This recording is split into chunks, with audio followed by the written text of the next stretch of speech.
Fear and anxiety are two of the biggest emotions that can shape your dog's behavior. But they aren't the same thing. So today, let's talk about how to tell if your dog is fearful or anxious, and why recognizing the difference can completely change how you help them. First, let's define fear and anxiety clearly. Fear is a reaction to something specific.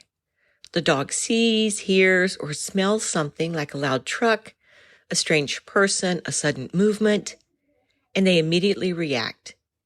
Fear is about a real, immediate trigger. Anxiety, on the other hand, is the anticipation that something might happen, even if nothing scary is happening right now. It's worry, it's unease, without a clear cause. And knowing the difference matters because the way you support your dog changes depending on whether they're afraid of something in the moment or if they're living in a general state of stress. Signs of fear usually show up suddenly in response to a specific thing. You might see your dog's ears pinned back, his tail tucked under his belly. He might be crouching low to the ground, lick-lipping, yawning, panting, barking, lunging, trying to escape. But if you remove the scary thing, the trigger, like stepping away from the loud vacuum, the dog often calms down pretty quickly. But anxiety looks a little different because it's more about a persistent uneasiness. You might notice everything that we mentioned for the fearful dog, but you might also see pacing or restlessness, constantly scanning the environment, looking for something to go wrong, and unable to settle down even in familiar places. There might be excessive licking or chewing, especially on the paws or objects. That's a lot of pent-up energy that they're trying to use up. Trembling without a clear trigger. And hypervigilance, as if they're just waiting for something bad to happen.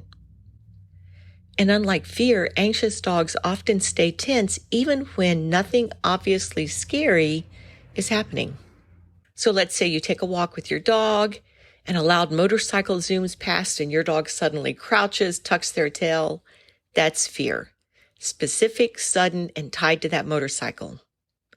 But if your dog is restless, sniffing the air, obsessively pulling toward home, can't seem to relax on the entire walk, even when it's quiet, that's more likely anxiety. They're worried that something might happen. So when you can tell fear from anxiety, you can tailor your approach.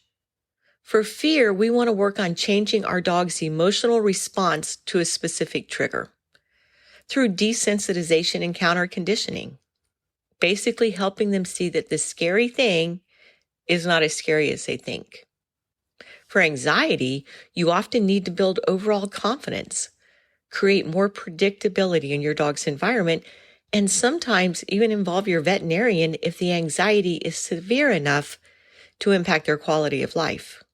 But the wrong approach, like forcing a fearful dog to face their fears too soon, can actually make things worse.